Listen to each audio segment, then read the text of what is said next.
It may sound like a contradiction in terms, but there really is such a thing as joyful fasting.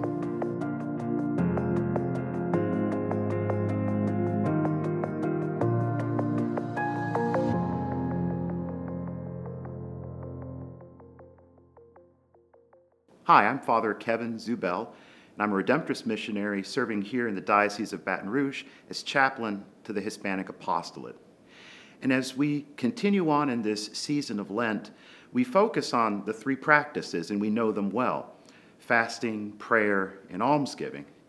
Now, prayer and almsgiving, we kind of know and understand those pretty well, but fasting is one that can kind of throw us for a loop. And so what we know about fasting is that when Jesus calls us to fast as a way of preparation, as a way of embracing a call to repentance, and as a way of following him into the desert, which is what we do during this season of Lent, he tells us not to be gloomy about it. I don't know about you, but it's really hard for me to be happy about fasting. There's just something about it, that sense of denial, that doesn't really give itself to being a joyful experience. But I believe if we really look into the practice of fasting, we see that at its core, it's a way of practicing the virtue of hope in our lives. So what do I mean? Well, I want to draw our attention to an event much earlier in the life of Jesus, the presentation in the temple. And we know the scene, we know this story well. Joseph and Mary have brought Jesus to be presented into the temple. And while they're there making their offering, first Simeon comes forward and expresses his great joy for being witness, for being witness to the fulfillment of the promises of God. But then someone else enters into the picture, and that's where I'd like to pick up this passage from the Gospel of Luke. There was also a prophetess, Anna, the daughter of Phanuel of the tribe of Asher. She was advanced in years, having lived 7 years with her husband after her marriage, and then as a widow until she was 84. She never left the temple, but worshipped night and day with fasting and prayer. And coming forward at that very time, she gave thanks to God and spoke about the child to all who were awaiting the redemption of Jerusalem. Anna the prophetess is not someone who had much to hope for. As a widow in her time, she was left very vulnerable. She was living on the edge. And as someone advanced in years, she might have had all reason to give up hope that she would ever see the fulfillment of the promises of God. But we have some clues in her own story. She is listed as the daughter of Phanuel, and the name Phanuel means the face of God. So there is something in her life that indicated perhaps she would have the privilege of seeing the face of God. But we also know that she was of the tribe of Asher, and that tribe was one of the 10 tribes excluded from the 2 tribes that were centered around the temple in Jerusalem.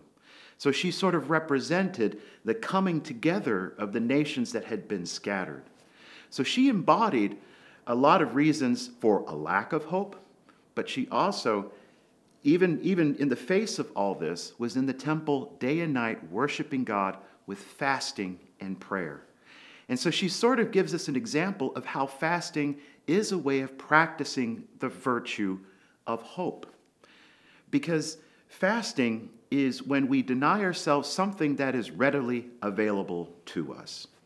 And so we often talk about fasting from food, and sometimes we talk about fasting from certain practices that we know are available to us, but can lead to bad habits or to problems in our relationships. But ultimately, fasting is a way to disrupt the rhythm of our lives, the routine of our lives. Because when we think about our relationship with food and the other things in front of us, we really do fall into patterns. We have meals at certain times at every day, and we expand that to things like that little snack at about 3 p.m. when we got to have a cup of coffee and maybe a cookie or 4 or 5. And so fasting is an opportunity to focus on our relationship with the goods of this earth. And when we deny ourselves these things, the question becomes, well, what do we do with the space that we've opened up? What do we do with the resources that we have left aside, that we have decided not to enjoy out of a spirit of prayer, out of a spirit of offering? And so that's where we really get to see how fasting is a practice of hope.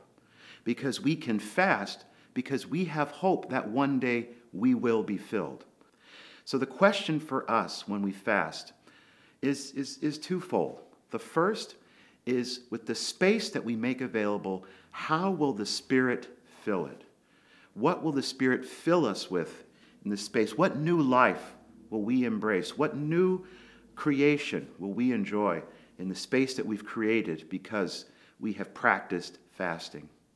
And the other question is, as we fast, how do we understand where the things that we enjoy come from? Where does our food come from? Whose labor makes it possible? Whose sacrifices bring it to our tables? And what is our relationship with those who work in the fields, in the factories?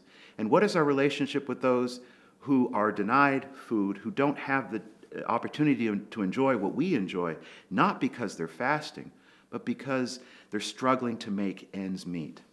Fasting brings us into relationship with all of these people in our community and begs the question, how will they be filled? So fasting is a practice of hope. And we can fast with joy because we have every confidence and trust that the Spirit will fill and fulfill the needs that we truly have. That the space we open up will become a new way to embrace the love of God, and in embracing the love of God, embracing our call to love one another.